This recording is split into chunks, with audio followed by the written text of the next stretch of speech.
Well, greetings and salutations, everybody. Welcome to the John Campea Podcast here on my YouTube channel.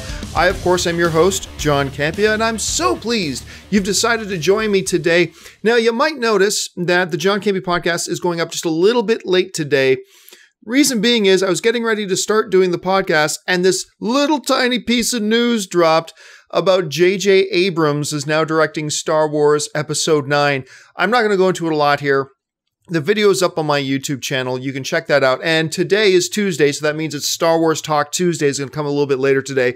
So obviously we'll talk more about it at that point. One of the things I want to mention, though, if you go and watch the video of my J.J. Abrams directing Star Wars Episode 9, one of the things that I missed and therefore didn't mention in the video itself was that Chris Terrio, the writer of Batman vs. Superman, Dawn of Justice, and the Academy Award-winning writer of Argo, is going to co-write the script with J.J. Abrams. So J.J. Abrams is writing and directing the film, co-writing with Chris Terrio.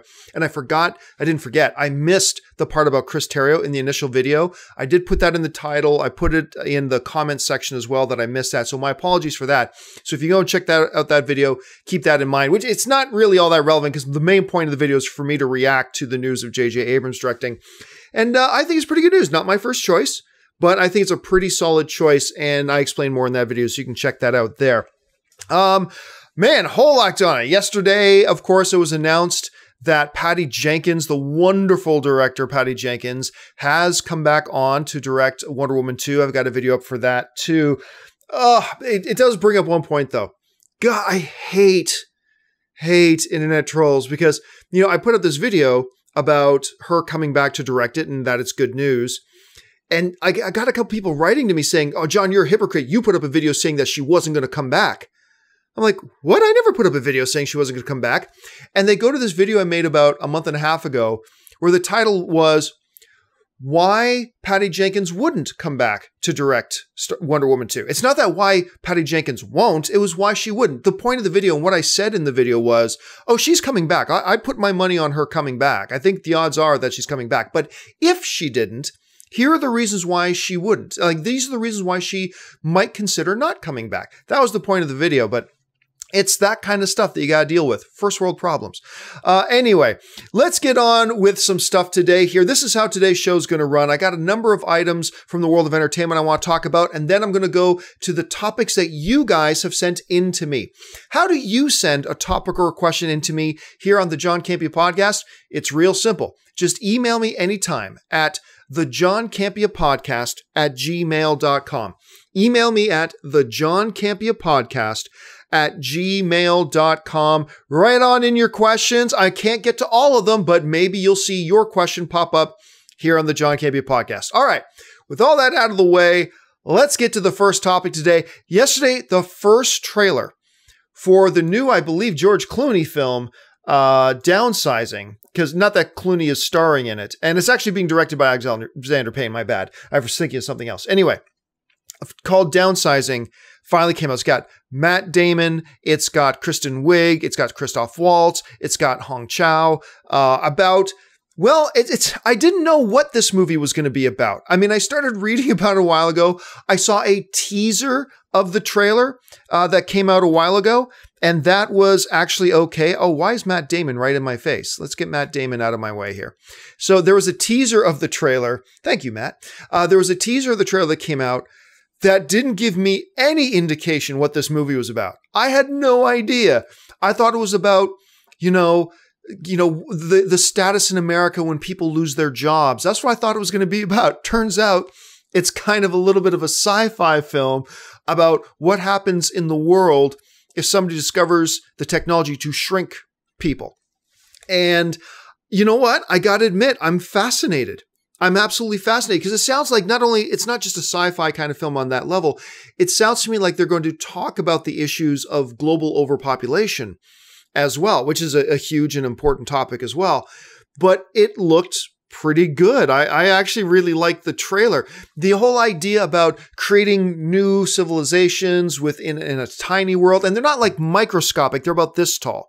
So you'll see the trailer. So when they shrink people down, they don't become microscopic, they just become small. But like when you're small, as the trailer suggests, one bottle of vodka can furnish you with all the alcohol you need for 10 block parties. I mean, it's kind of cool. So the concept was really good. Again, I had no idea what to expect from this. I had no idea really what the movie was going to be about. And after seeing the trailer, I have to admit, I am really, really curious about this movie. Once again, it's called Downsizing. The trailer is available on YouTube if you haven't watched it already. Do me a favor, check it out and then jump into the comment section. Am I alone in this? Am I the only one that was really fascinated by this trailer? Did you like it? Did you not like it? Why or why not? Jump into the comment section and let me know what you guys are thinking about that. All right, let's move on to this now. A little while ago, of course, Ed Skrein was cast to be in Hellboy. There was some controversy because the character he was going to play in the comics was a character of Asian descent. There was some backlash, and Ed decided to say, you know what? This is an important issue. I'm going to step out of the role. So he stepped away. Well, they have now not wasted any time in refilling the spot because now we've got, from Lost and from Hawaii Five-0, Daniel Dae Kim. It sounds like now he is in talks to take over the role. And you know what?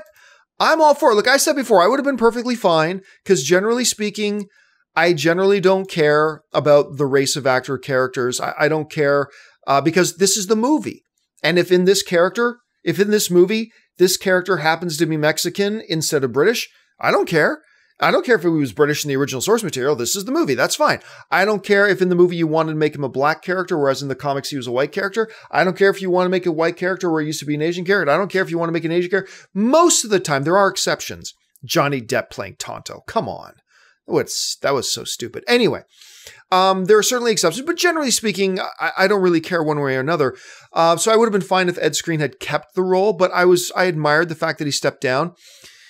I do like the addition of Daniel Dae Kim. I'm always having to say Daniel Day-Lewis when his name comes up. He was great in Lost. He was great in Hawaii Five-0. Now, he's actually coming out of a little bit of a controversial situation out of Hawaii Five-0.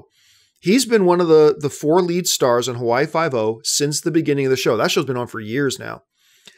But him and Grace Park, one of his other co-stars, and Grace Park, of course, was in Battlestar Galactica. The two of them wanted equal pay as the 2 white male lead guys. So Hawaii Five-0 is these 2 white male lead guys, and then Grace and Daniel. And the 2 white male lead guys were getting the same pay, and then the 2 Asian lead people weren't getting the same pay. And I guess Daniel and Grace said to the showrunners, "Hey, pay us the same or we're leaving."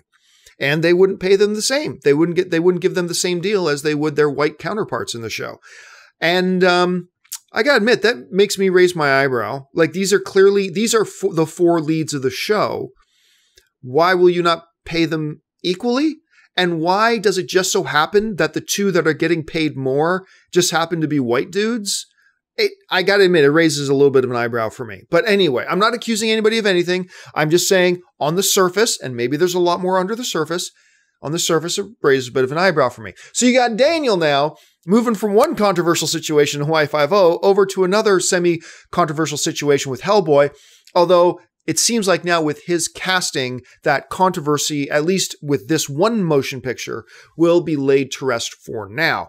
I like his casting. I think he's a really terrific actor. I think he's going to do really well. I don't really know much about the character, to be honest with you, so I can't comment on whether or not I think he's a good fit for the character. All I know is that he's a good actor. Adding a good actor to the role is always a good idea. And the fact that it seems to settle the specific controversy around Hellboy is also a pretty smart move on their part. So it's good to see him get in there and get that opportunity, and we'll see what he does with it. All right, next thing I want to talk about here is a little bit of a personal thing. As you know, I ordered my MoviePass a while ago. We'll talk a little bit more about MoviePass here in a second. However, we have been going on now. It says on MoviePass that when you order your card, your MoviePass card, it will show up within a week, a business week. Well, I ordered mine, and because of their huge influx of brand new customers, they sent out an email later saying, we're going to be delayed. Now it's going to be more like 3 weeks. You'll get your card somewhere between September 6th and September 9th. I was like, oh my God, seriously? I got to wait that long? September 6th and through September 9th came and went. I still never got it. We're going on day 25. And look what showed up today. My MoviePass card finally showed up today. So I've got it now 25 days later.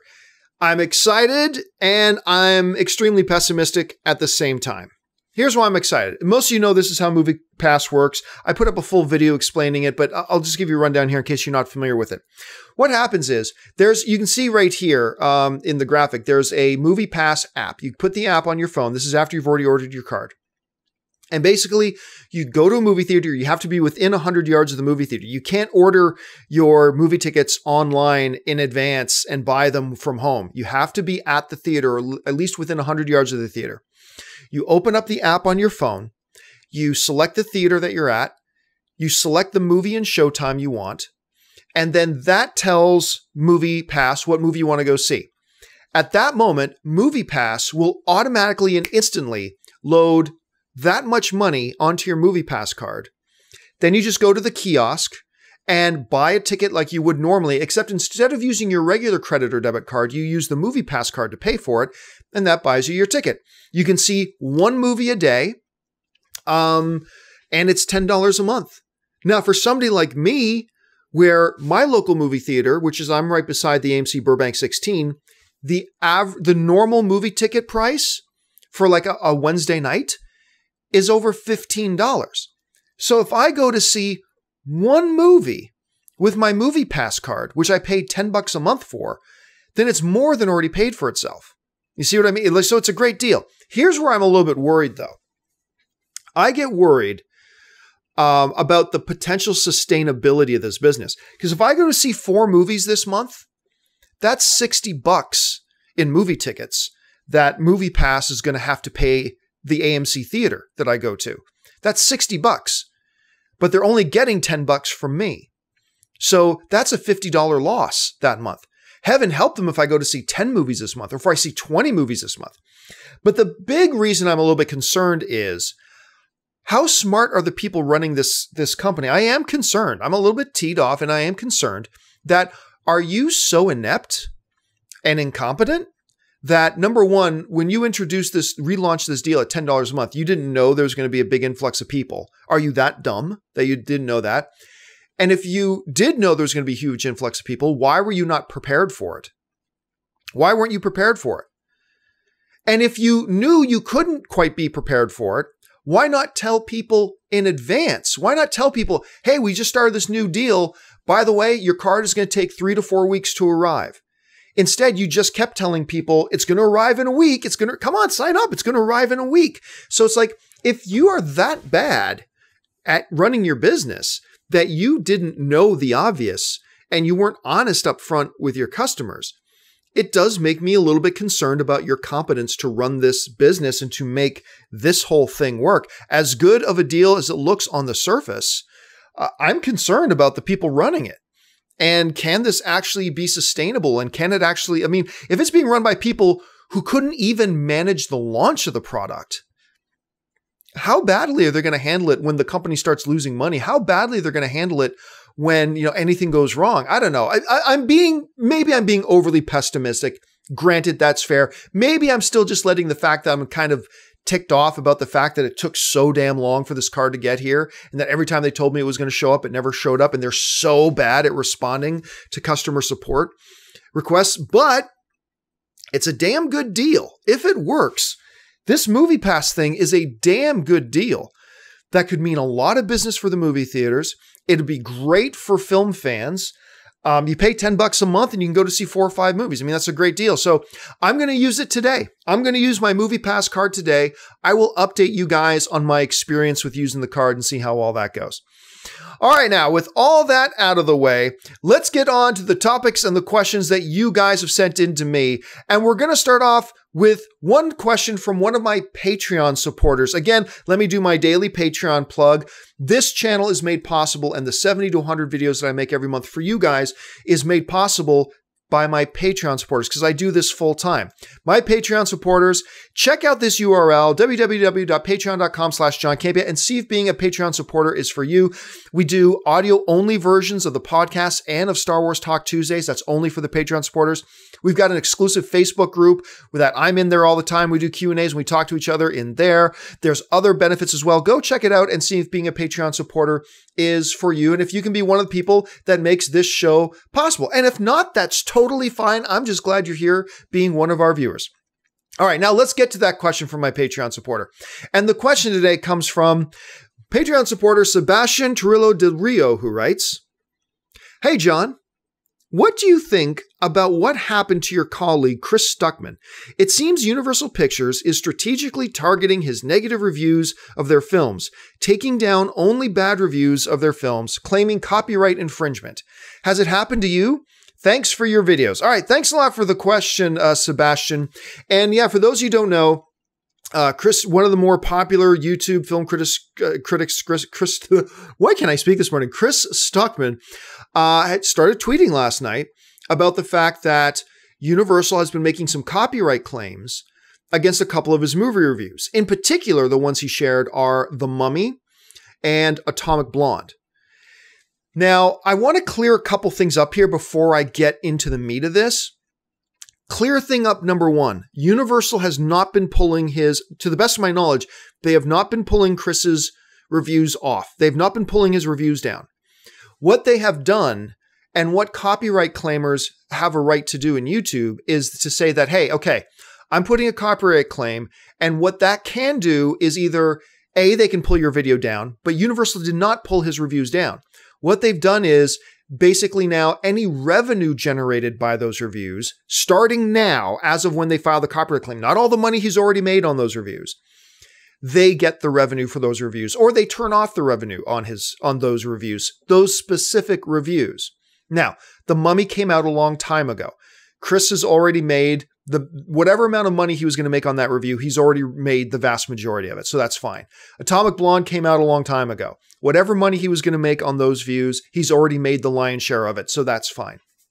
But the principle, that they're making a copyright claim against his videos. But still, to be clear, this cannot be emphasized enough. They did not pull his videos down.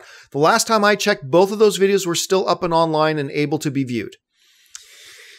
Now, just so you know about the personal relationship between Chris and I don't really know Chris all that well. We certainly know each other. I think he's a good guy. We've had lunch together a few times. I've had him on my Masters of the Web panel before. I've had him in when I was running Collider. I've had him in as a guest on Collider a couple of times. Good guy. I just don't know him really well. It's not like we pick up the phone and talk to each other. No. But, whenever we bump into each other, we chat. He's a good guy.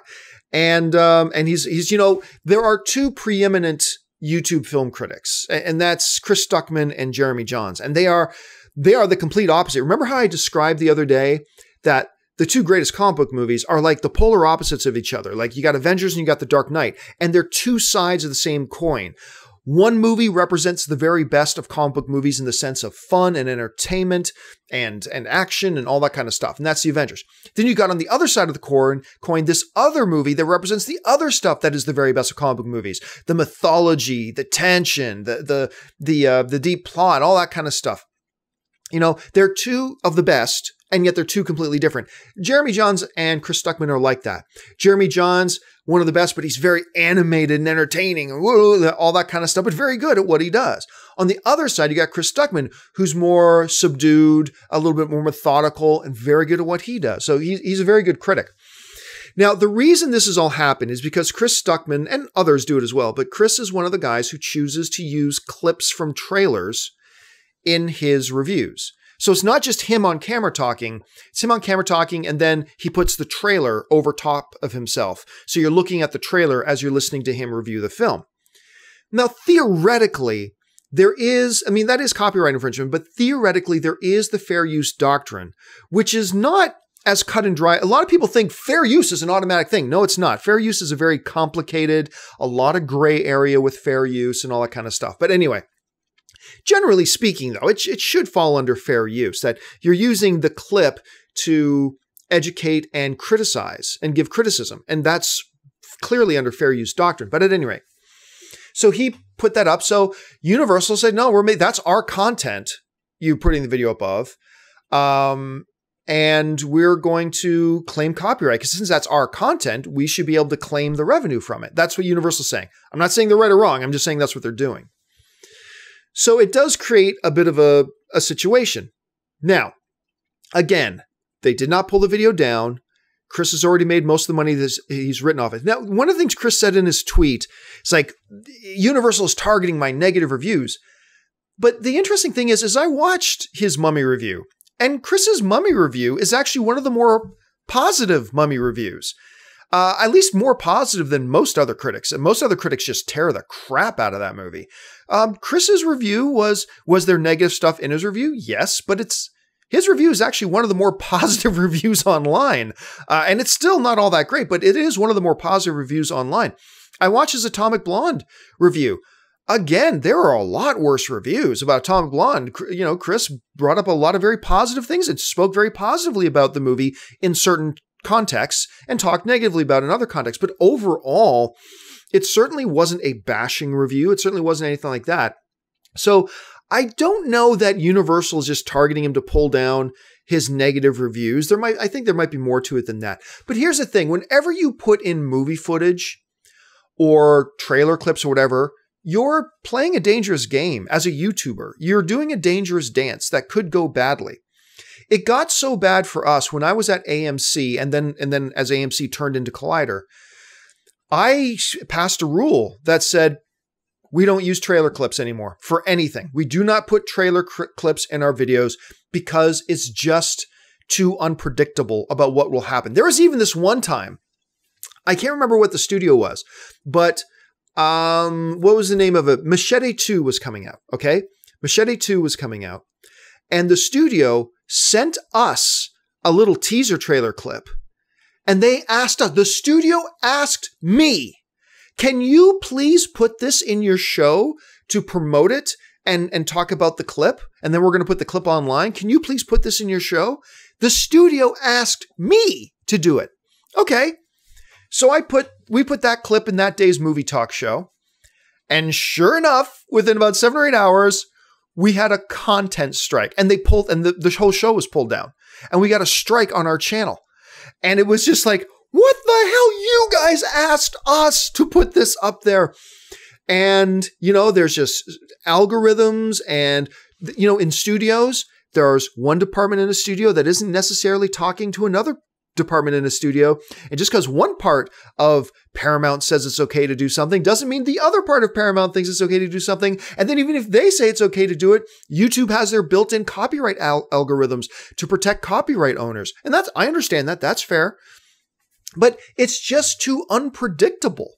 So when I was running AMC and then ultimately Collider, I passed a rule that said we do not use movie clips or trailer clips for 2 reasons. One, it's just risking getting a takedown. But 2, because you don't need them. You don't need them. Now, Chris, who's a very, very good film critic, he chooses to use trailer clips, and that's his choice. But I mean, if I was on the phone with Chris right now, I would probably say to him, just don't use trailer clips. You don't need them. People don't tune in because you are one of the best. People don't tune in to watch your reviews, and people didn't tune in to watch Movie Talk to watch trailer clips. They can watch the trailers whenever they want, online for free. People don't tune into Jeremy Johns to watch trailer clips. That's why he doesn't use them. People don't tune in to Chris Stuckmann to watch trailer clips.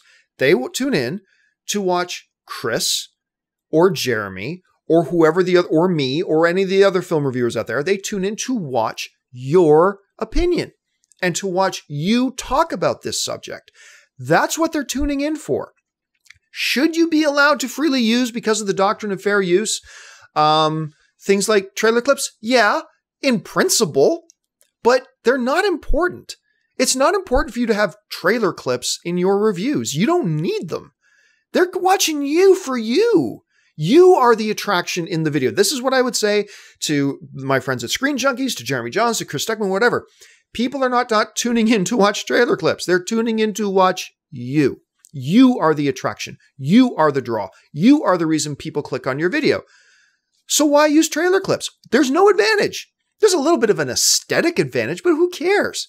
There's no advantage. You're just dancing with the devil. You're dancing with danger by putting trailer clips and whatever in your videos. It's just dangerous to do. So why do it? So yeah, there you go. So again, to be clear, And to answer your question, Universal did not pull his videos down. They just did a copyright claim on them, and I think that affects the revenue. That doesn't take away the revenue he's already generated on that, and those videos have already made most of their revenue.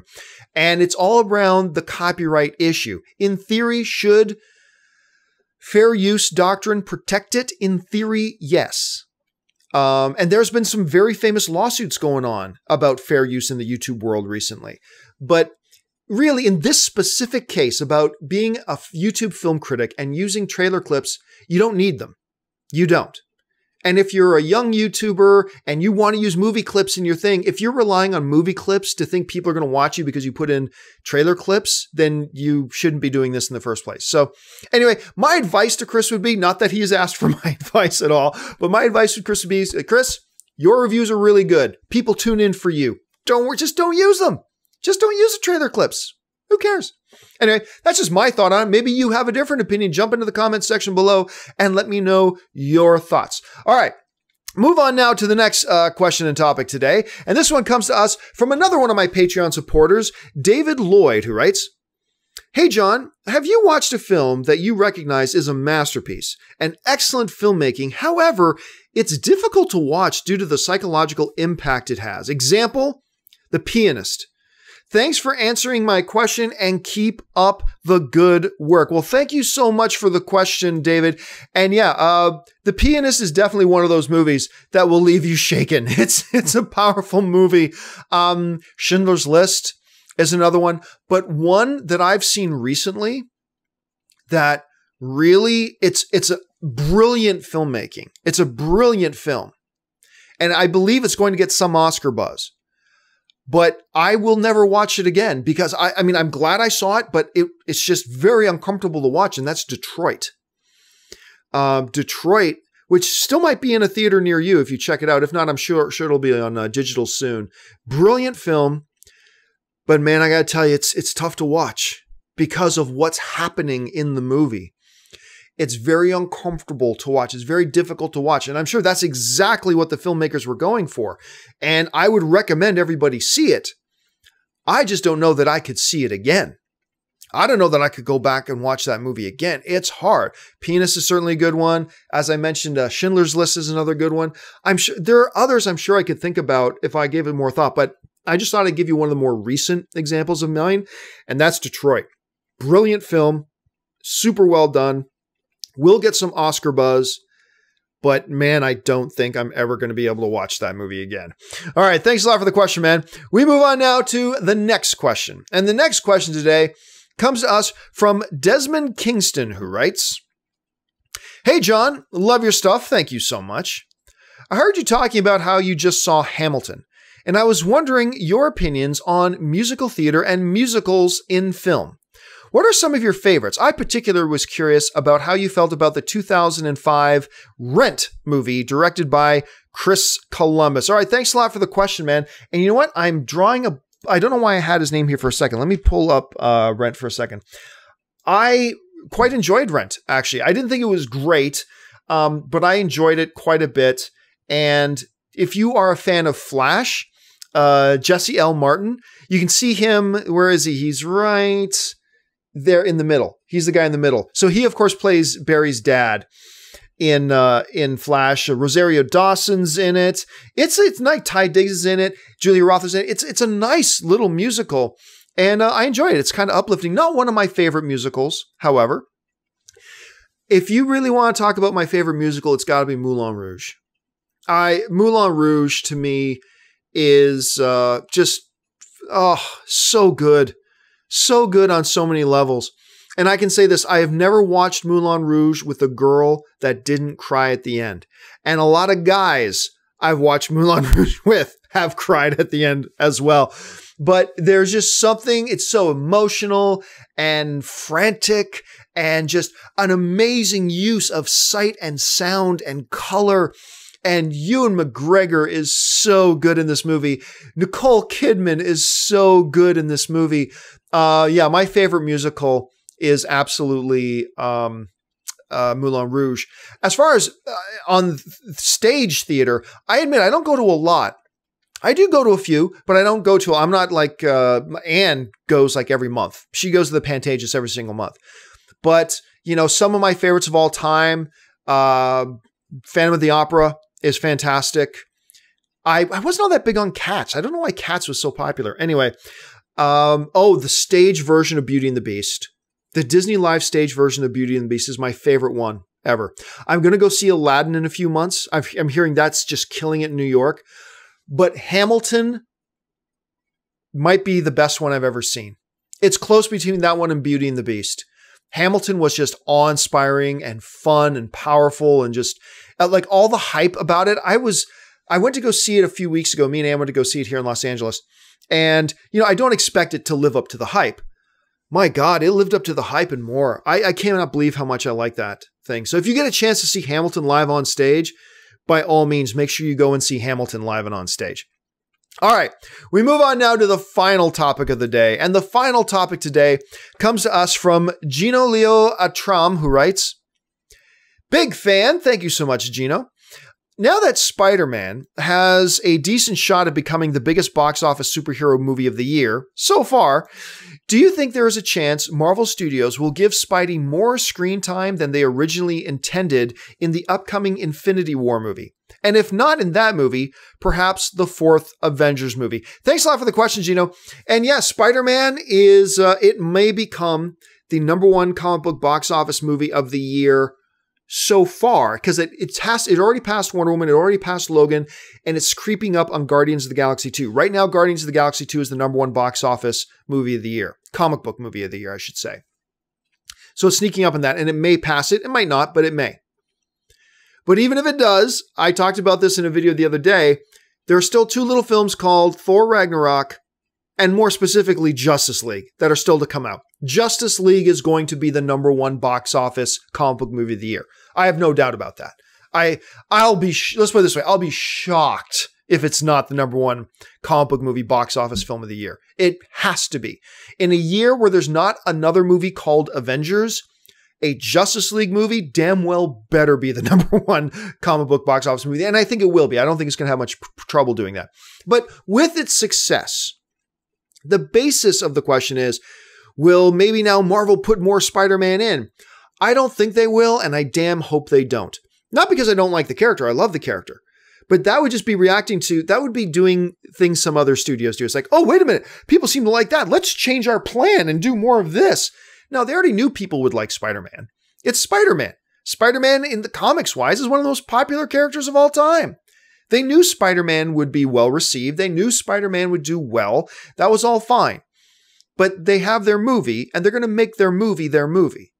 And they're not going to change things up. They might change their marketing a little bit.